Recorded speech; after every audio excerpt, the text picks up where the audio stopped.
Bonjour Arthur, écoute, merci à toi de m'accueillir aujourd'hui au sein de Elixir. Alors, est-ce que déjà tu pourrais te présenter, nous expliquer ton poste au sein de Elixir? Ouais, bonjour Elodie, bonjour à tous. Donc moi je suis le président d'Elixir et l'un des cofondateurs puisqu'on est trois cofondateurs. Et donc aujourd'hui, en tant que président, j'ai une fonction qui est très transverse. Je ne fais rien de particulier, mais je participe à tout. Je suis plus du tout expert en rien, mais mon boulot c'est d'avoir une vision globale sur toute l'entreprise et d'essayer de pressentir les problèmes avant qu'ils arrivent. Est-ce que tu peux nous expliquer un petit peu l'histoire de Elixir? Ouais, avec plaisir. Donc c'est une histoire qui est un peu liée à mon histoire familiale et mes expériences passées. Moi j'ai eu la chance de grandir dans une famille où on faisait beaucoup de bateaux, beaucoup d'avions. Oui. Donc à la fois de la pratique mais aussi de la fabrication de bateaux et d'avions. Puis je suis parti faire des études d'ingénieur aéronautique à Londres. En rentrant, j'ai été travailler avec mon papa en tant que sous-traitant pour une société qui s'appelait Dinaero, qui fabriquait des avions en kit et des ULM en kit, très performants. Et puis, en parallèle de ça, je me suis construit un bateau pour aller faire de la course au large. Après avoir passé quelques années à naviguer sur ce bateau, et je me suis dit qu'il était temps de créer une vraie activité professionnelle. Et c'est là qu'on s'est lancé dans Elixir. Et l'idée, elle est née d'un constat, c'est que d'une part, l'aviation légère, elle a besoin de se renouveler. La moyenne d'âge des produits sur le marché, c'est 50 ans. Alors que tout le monde pense que l'aviation, c'est très innovant, l'aviation générale, finalement, elle ne l'est pas tant que ça. Et de l'autre côté, moi, j'ai eu la chance de grandir dans ce milieu de la course au large, de la compétition nautique, où là, on est complètement libre et on prend des risques et on assume nos risques. Et finalement, cette liberté, elle a permis d'amener plein d'évolutions, plein d'innovations. Et notamment ce que nous on appelle le one shot, qui nous permet d'avoir un avion qui est très innovant. Et voilà, on s'est dit on va essayer d'aller chercher quelques technos dans le nautisme, ou quelques méthodes dans le nautisme pour être plus précis, les apporter dans l'aéronautique. Et puis au passage, on a essayé de cibler aussi toutes les causes d'accidentalité qui sont fréquentes et répétées depuis plusieurs dizaines d'années.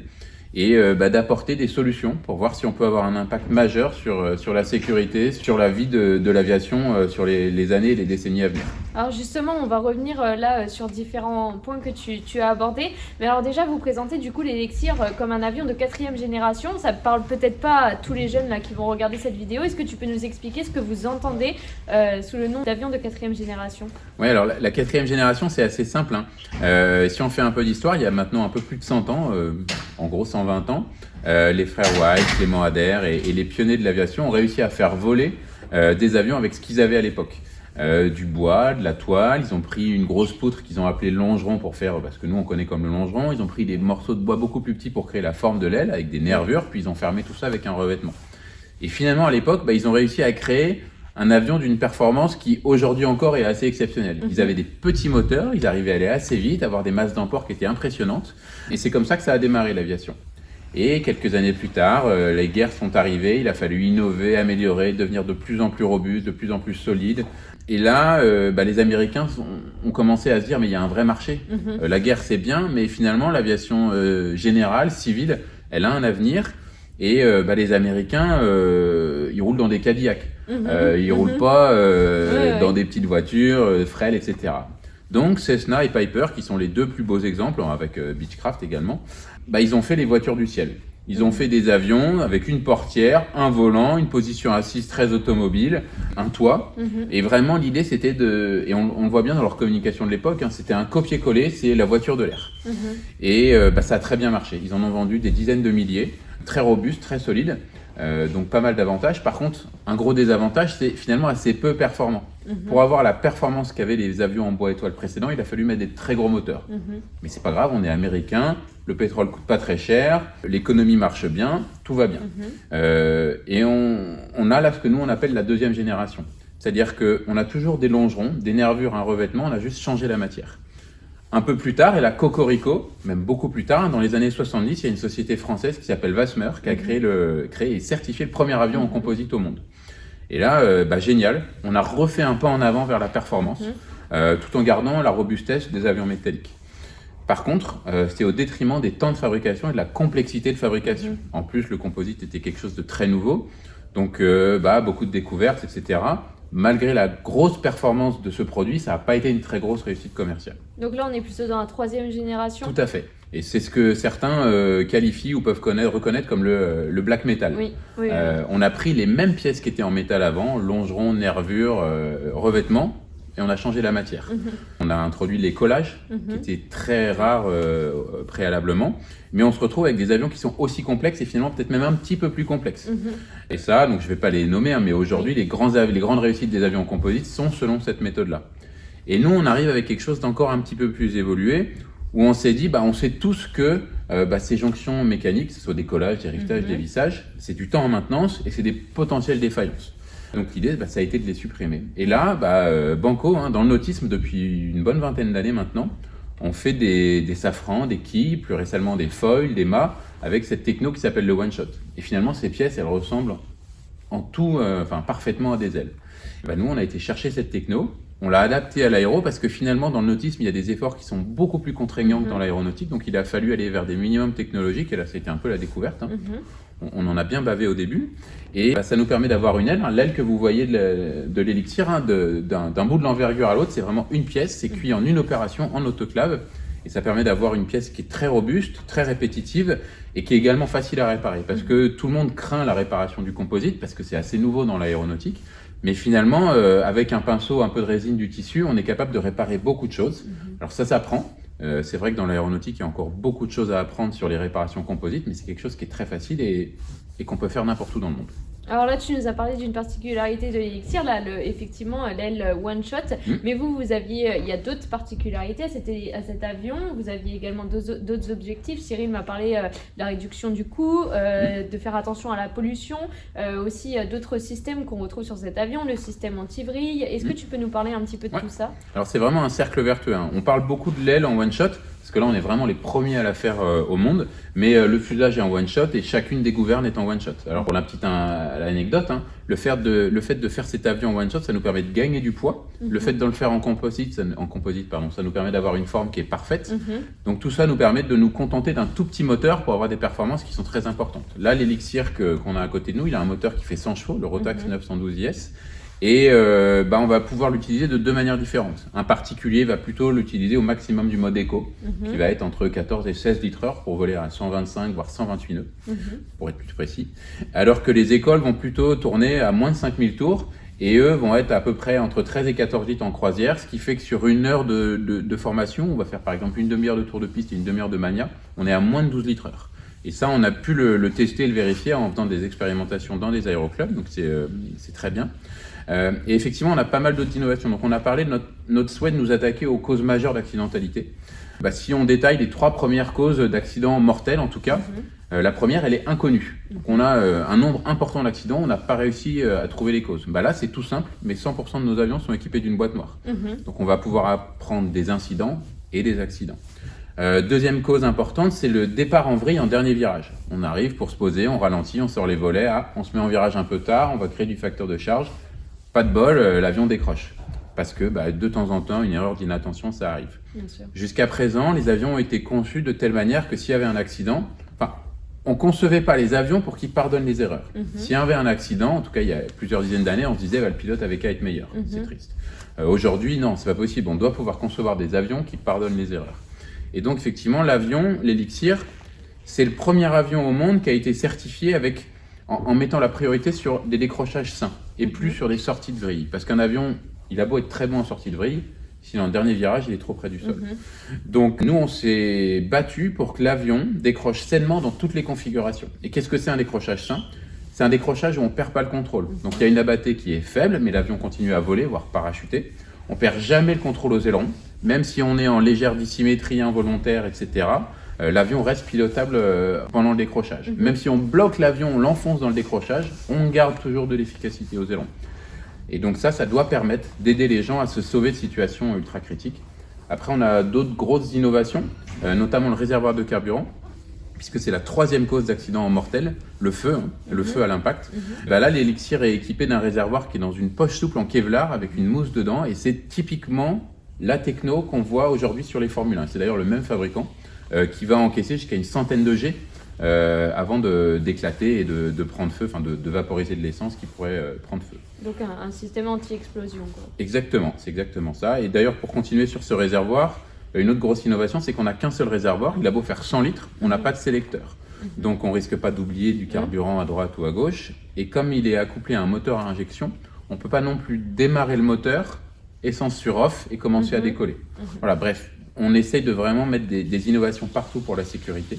Puis on a aussi beaucoup travaillé sur l'ergonomie, l'accessibilité à bord pour que les gens puissent vraiment profiter du vol et on essaie de réduire au maximum les erreurs qu'ils puissent faire. On a vraiment réduit au strict minimum tout ce qui est présent sur le tableau de bord et on s'est battu pour que ce soit à des endroits logiques où on a envie de chercher les éléments dont on a besoin. Alors, je suppose que ça n'a pas été facile pour vous au départ d'un peu rassurer les entreprises, enfin vos futurs clients surtout, sur votre avion. Comment ça s'est passé là, cette recherche un peu avec les premiers clients? Comment les convaincre? Alors ça a été dur. Avant de convaincre les clients, il a fallu convaincre des actionnaires. Oui. Voilà, parce que nous trois, Cyril, Nico et moi, on n'avait pas beaucoup d'argent. On a investi 50 000 € à 3 pour créer Elixir. Et puis après, il a fallu aller chercher des partenaires, etc. Donc on a bien passé 2 ans à se battre pour trouver des financements. On a fini par arriver à se lancer avec des gens qui nous ont fait confiance et qui continuent de nous faire confiance, à nous aider dans l'évolution d'Elixir. Et puis pour aller convaincre les clients, il a fallu se battre, encore une fois. Alors on a mis en place un système de précommande déjà aussi pour rassurer les clients, c'est-à-dire qu'ils ne s'engageaient pas totalement, ils prenaient une place dans la liste d'attente et puis le jour où ils pouvaient essayer l'avion, ils venaient pour le tester, s'assurer que ça leur plaise et à ce moment-là, ils pouvaient transformer en commande ferme. Ça nous a beaucoup aidé. Après, on s'est beaucoup battu sur la communication. Je pense que certains d'entre vous ont pu constater ça. Les périodes où on n'avait rien à dire, on essayait de faire rire les gens. Les périodes où on avait des vrais sujets sérieux, on revenait sur des sujets sérieux. Et on a essayé d'être omniprésent sur les réseaux sociaux, dans la presse, sur les événements, à être au contact des clients. Et ça a marché. Oui, on l'a vu là très récemment, pas plus tard finalement que hier, là au moment où on tourne cette vidéo. Donc un de vos clients, Airbus Flight Academy, qui va s'équiper donc de 4 élixirs pour la formation de leurs pilotes. Alors c'est vraiment un client emblématique pour nous, c'est un client vitrine parce que des clients on en a pas mal. C'est à la fois des particuliers, des aéroclubs. Les particuliers à chaque fois commandent une machine, les clubs ça va de 1 à 3 machines. Et petit à petit on a commencé à lancer cet effet boule de neige. Et c'est vrai qu'il y a quelques mois on a eu la chance de signer ces 4 avions avec Airbus. Donc on a annoncé hier à l'occasion de l'ouverture de leur nouveau campus près d'Angoulême, à Angoulême, sur l'aérodrome d'Angoulême. C'est vrai que ça fait des mois qu'on travaille avec des grosses écoles. Et c'est le premier qui se concrétise. Donc c'est très porteur pour la suite. C'est vrai qu'ils ont beaucoup apprécié, eux, le côté facilité de maintenance et coût d'opération, puisque au moins 2 des 3 cofondateurs, Nicolas et moi, on a fait beaucoup de maintenance par le passé, donc on a vraiment mis les mains dans le cambouis. Et c'est vrai que quand on a conçu l'Elixir, on a essayé de se dire qu'est-ce qu'on pourrait faire pour se faciliter la vie, pour réduire les temps d'immobilisation, pour supprimer des opérations de maintenance. Et ça se traduit sur l'avion par des trappes un peu partout. Alors ça a l'air de rien, oui, on a fait une trappe, oui, mais on l'a fait au bon endroit pour que quand on fait une opération de maintenance, il n'y a pas d'autre chose à faire pour atteindre cette maintenance. On a l'habitude de dire que sur un avion, quand on fait une opération qui dure 3 heures, il y a 2 heures de démontage, remontage de quelque chose qui n'est pas en lien avec la maintenance qu'on veut faire. Sur l'Elixir, normalement, ça ne doit pas arriver. Et combien d'élixirs ont été vendus jusqu'à présent? Alors, il faut peut-être rappeler, il y a eu le vol d'inauguration aux alentours de septembre. Donc, oui, on a eu la chance d'accueillir Monsieur Djebari, ministre délégué au transport. Aujourd'hui, je crois que on a le numéro 34 qui est vendu, si je dis pas de bêtises. Oui, non, mais ça donne un ordre d'idée, même si c'est pas forcément le chiffre exact. Bon, c'est chouette. Écoute, Arthur, je te remercie énormément d'avoir répondu à ces questions. Qu'est-ce que je peux te souhaiter? Forcément, d'autant plus de ventes et que ton entreprise se développe au mieux. Et en ce qui me concerne, je vous laisse avec la suite de la vidéo pour vous faire découvrir le reste de ma journée. Bon vol. Please don't let me down. Please don't let me down. You better come around. You save yourself, I'll save myself this time around. You save yourself, I'll save you too next time around. I'm not around, I haven't been here for a while.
Guess what?